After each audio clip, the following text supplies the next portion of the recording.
Hello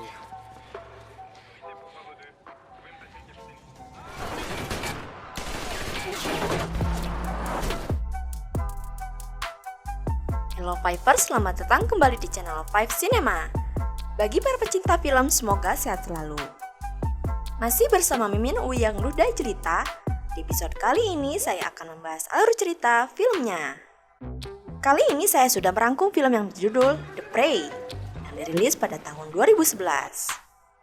Film ini menceritakan tentang seorang pria yang berusaha menyelamatkan keluarganya dari ancaman pembunuhan berantai. Lalu bagaimana kisah selanjutnya? Tanpa basa-basi, stay tune ya, sambil belum. Ini dia alur filmnya, The Prey.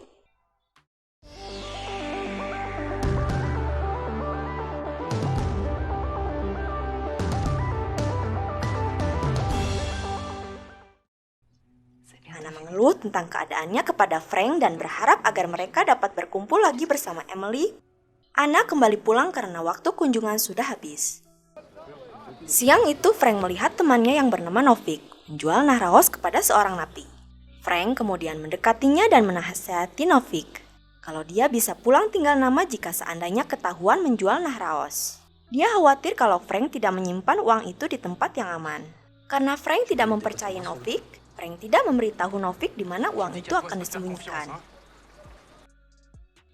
Frank memiliki teman satu sel yang bernama Jean-Louis Maurel. Entendu, toi, c'est l'heure de la promenade. Vous savez très bien ce que je risque si je vais dehors. Ça me Je suis innocent. Ah oui, c'est vrai, j'oubliais. Je peux y aller? Sehingga Louis tidak berani keluar dari selnya. Tout le monde est là? C'est bon. Alors, messieurs, allons-y! А где твой ласковый? И передавай ей от нас пламенный привет. Tu lui traduis?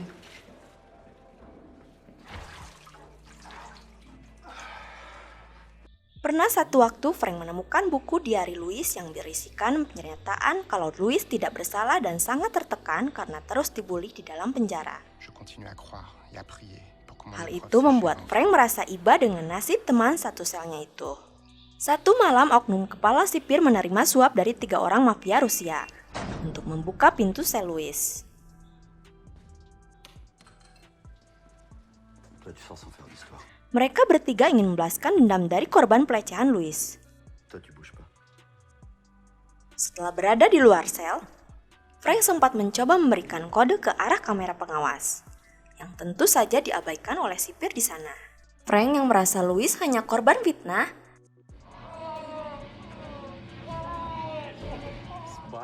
Спасибо. Vas-y, répète. Маленькие девочки, возбуждайте.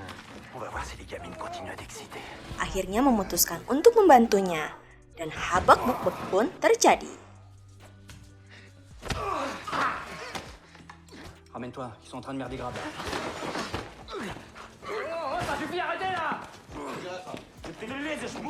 J'aurais jamais dû te mêler de ça.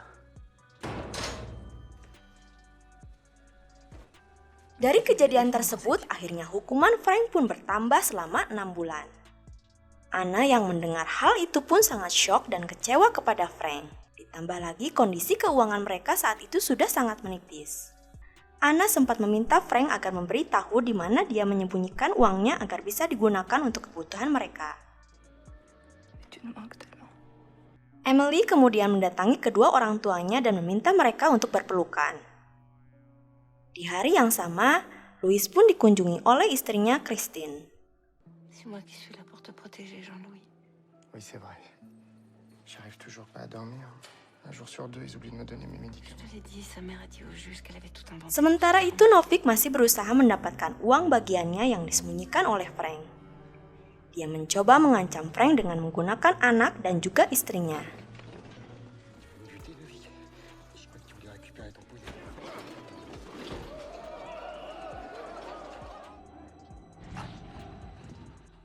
Karena penyerangan itu Frank pingsan dan mendapatkan perawatan selama 4 hari. Setelah sadar, Louis memberitahu kalau Novik sudah dipindahkan ke sel isolasi. En isolement. Enfin, il a dû s'arranger parce que... Louis pun menawarkan bantuannya untuk mengamankan uang itu dengan cara menitipkan pesan kepada Anna. Louis berbicara kepada Frank bahwa dia akan segera bebas karena korbannya telah mencabut tuntutannya. Frank tidak punya pilihan lain. Akhirnya Frank setuju dengan saran Louis. Frank juga menitipkan pesan untuk Louis sampaikan kepada Anna Oui. untuk mengunjungi ayahnya, karena ayahnya lah yang akan membantu Anna. Pouvoir l'aider. Ah, bien sûr, Franck. Louis mengemasi barang-barang miliknya. Namun kejanggalan pun terjadi saat Louis mengambil sehelai rambut milik Frank yang tertinggal di sisirnya. Singkat cerita, akhirnya Louis bebas dan kembali berkumpul dengan istri tercintanya. Sementara Frank masih menjalani hukumannya di dalam penjara.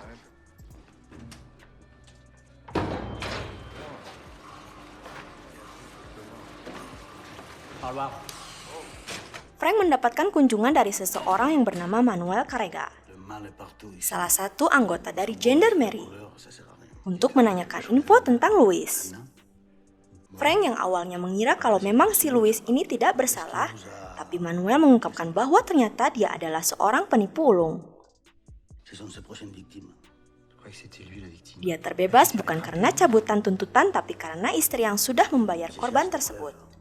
Hal itu malah membuat Frank panik karena dia sudah mempercayai Louis untuk mendatangi istrinya. Louis pun mengunjungi rumah Anna untuk menyampaikan pesan dari Frank. Quand je suis devenu Gelagat Louis terlihat seperti memang sudah merencanakan sesuatu. recul. Si quelque chose vous revient, Pindah ke scene lain, sekelompok polisi yang dipimpin oleh Luciani yang sedang melakukan penggerebekan terhadap seorang penjahat.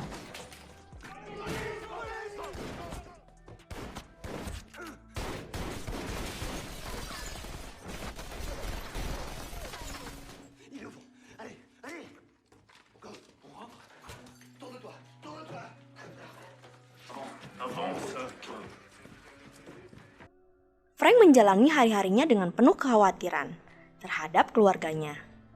Setelah mengetahui kalau orang yang ia percaya ternyata adalah seseorang yang sangat berbahaya. Frank yang saat itu terlibat dengan mafia Rusia kembali habak-bukbek karena mafia tersebut belum puas membalaskan dendamnya. Namun Frank berhasil mengalahkan ketiga mafia itu.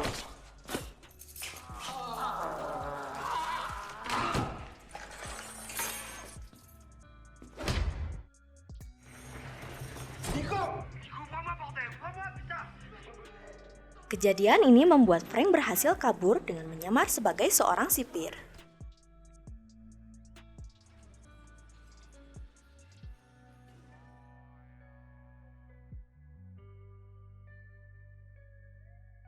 Saat berita pelarian Frank itu terdengar, kepala kepolisian memerintah Luciani untuk menyelesaikan kasus tersebut dan meminta Claire untuk mengambil alih tugasnya. Dengan terpaksa, Claire menerima kasus tersebut. Vous allez peut-être pouvoir m'aider, mademoiselle. Pouvez m'indiquer où se trouvent les... Sementara itu, Louis yang terlihat tertarik dengan seorang gadis cantik dan mencoba merayunya. Louis shock saat melihat berita kalau Frank sudah menjadi buronan. Louis kembali ke mobil dan mengatakan kepada Christine kalau dia sangat takut jika Frank sedang mengincar mereka.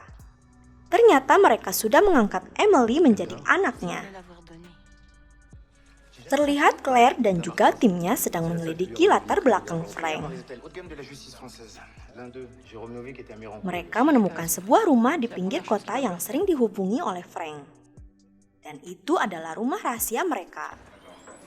Frank ternyata memang datang ke sana untuk membersihkan luka-lukanya. Dia hampir saja tertangkap oleh Claire dan timnya.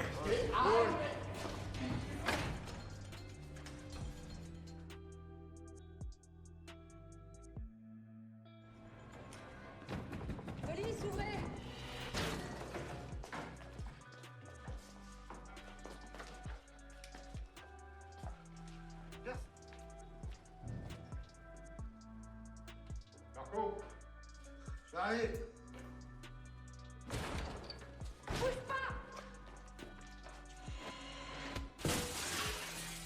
Descendez tous, Adrien, dans la rue, prévenez l'équipe à la gare. Il est là.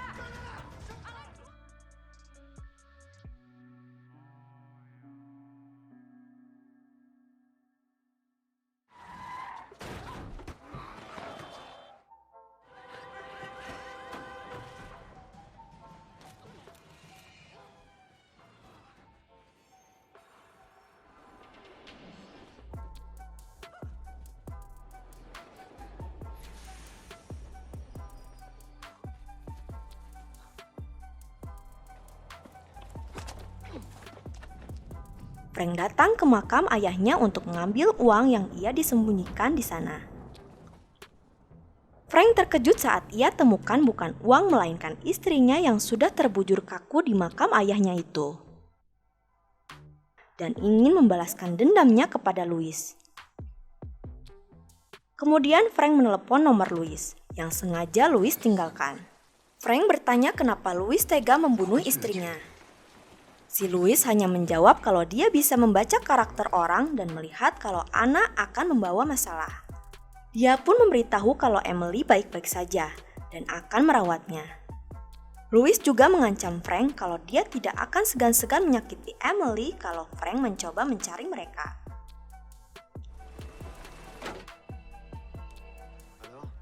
Sementara itu, Claire dan tim mendapatkan sebuah tempat yang jadi lokasi persembunyian terakhir sebelum Frank tertangkap.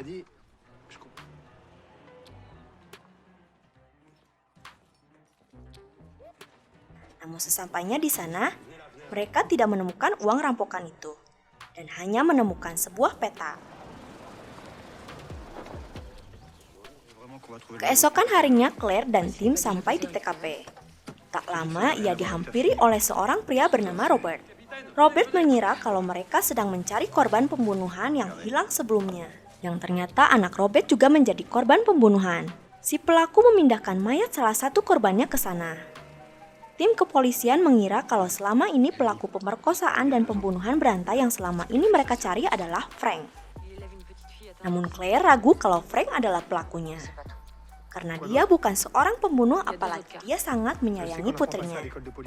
Scene berpindah kepada Frank yang mendatangi rumah Manuel untuk mencari tahu keberadaan Louis. Tapi Manuel hanya mengetahui tempat tinggal Louis sebelum dia dijebloskan ke penjara. Karena dulu dia sempat menyelidiki beberapa kasus pembunuhan dan mencurigai Louis. Namun saat itu polisi juga tidak menemukan bukti apapun. Namun saat akan melakukan tes DNA dari sampel sperma Louis yang ditemukan dari salah satu korban pemerkosaan yang tewas, tiba-tiba saja hilang. Dan akhirnya Manuel diberhentikan. Dan kini dia menyelidiki kasus itu secara sukarela. Frank kemudian memberikan nomor Louis dan meminta untuk melacaknya. Manuel pun bergegas pergi ke kantor polisi dan berhasil menyusup.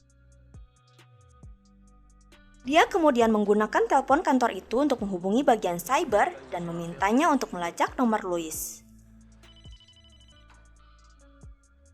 Setelah mendapatkan informasi dari tim cyber, dia menghubungi Frank dan memberitahu Frank kalau nomor Louis terakhir kali digunakan di Plessis-Lamoya. Tak lama kemudian polisi datang, mengepung kompleks tersebut karena tim Claire mendapatkan informasi jika semalam Frank menumpangi sebuah truk dan turun di daerah itu. Frank menuduh kalau Manuel telah menjebaknya dan langsung kabur. Berkat bantuan Manuel, Frank akhirnya berhasil kabur dari kejaran polisi. Manuel kemudian memberikan alamat apotek yang kemungkinan Louis tinggal di daerah tersebut. Dalam perjalanan mereka sempat dihadang oleh blokade pihak kepolisian dan hampir saja tertangkap. Tapi sayang tembakan polisi mengarah ke arah Manuel sehingga Manuel meminta Frank untuk kabur sendiri. Dan seketika Manuel mengalami kecelakaan. Luciani yang tiba di TKP menegur Claire karena membiarkan Frank kabur. Claire masih tetap saja beralasan kalau dia tidak yakin kalau Frank bukan pembunuh remaja-remaja tersebut. Namun Luciani tidak terima alasan apapun dan memindahkan Claire ke balik meja untuk menganalisa beberapa kejahatan. Sementara itu, Frank sampai di apotek yang dicurigai langganan Louis. Dia memutuskan untuk menyelinap ke sebuah apart yang menghadap apotek tersebut. Saat itu Louis, Christine, dan Emily terlihat menghabiskan waktu bersama di sebuah pasar. Di sana Louis kembali melihat seorang gadis yang pernah bertemu dengannya di swalayan. Christine yang mengetahui memohon agar Louis tidak melakukan itu karena terlalu berbahaya. Ternyata selama ini istrinya mengetahui kalau suaminya adalah seorang psikopat cabul dan tetap melindunginya. Mereka kemudian menghampiri gadis itu dan pura-pura menanyakan rumah dokter. Dengan polosnya anak gadis ini mau ikut mereka. Dans ma voiture, on s'attache. C'est vraiment très gentil. Hein.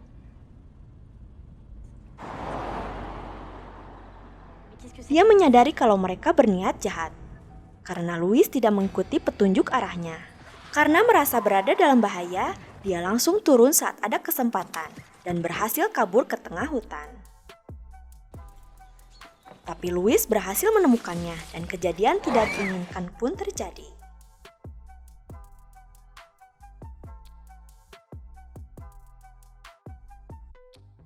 Di kantornya, Claire mengetahui kalau Manuel dan Frank sudah pernah bertemu sebelumnya di penjara. Si Morel, voilà, c'est ça. Kabit kemudian ingat kalau Manuel terobsesi dengan Louis. Olivier Desmet. Mereka pernah menginterogasinya kemudian menghubungi rekannya untuk minta alamat Louis. Awalnya temannya menolak memberitahu Claire, karena Claire bukan lagi agen lapangan. Tapi pada akhirnya Claire berhasil mendapatkannya. Di saat bersamaan, Frank berhasil menemukan Louis dan memutuskan untuk mengikutinya.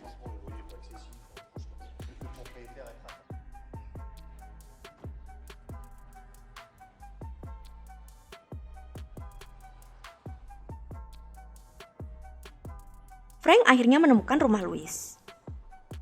Frank menyusup masuk ke sana dan berhasil menemukan Emily. Lalu mengajak Emily kabur.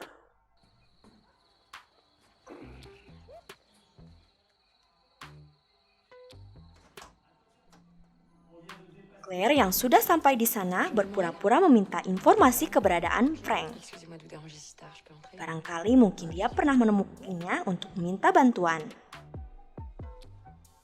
Tapi dia mengaku dia tidak pernah menemuinya dan memutuskan untuk pergi dari rumah Louis.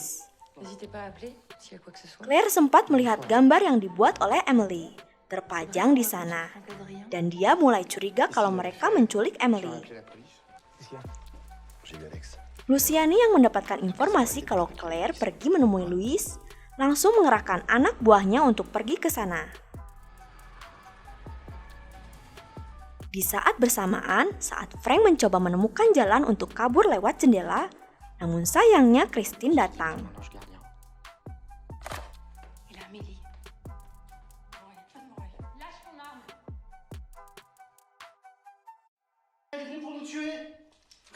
Frank akhirnya berhasil kabur dengan membawa Emily.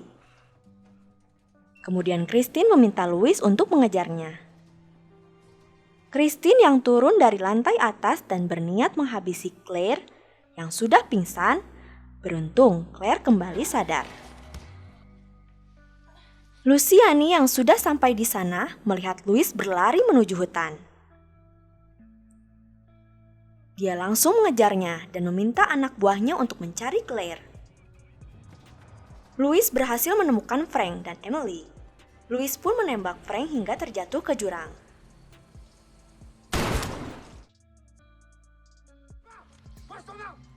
Claire mencoba memujuk Frank agar tidak melompat dan berjanji akan membantunya membersihkan namanya dari tuduhan pemerkosaan dan pembunuhan berantai.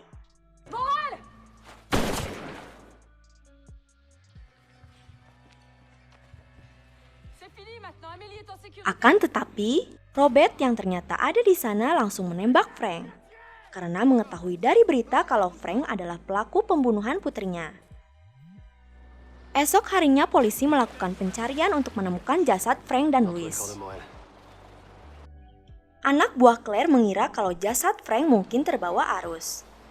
Pada akhirnya, Luciani meminta maaf kepada Claire karena telah mengabaikan feeling Claire yang ternyata bukan Frank, pelaku dari pembunuhan berantai tersebut.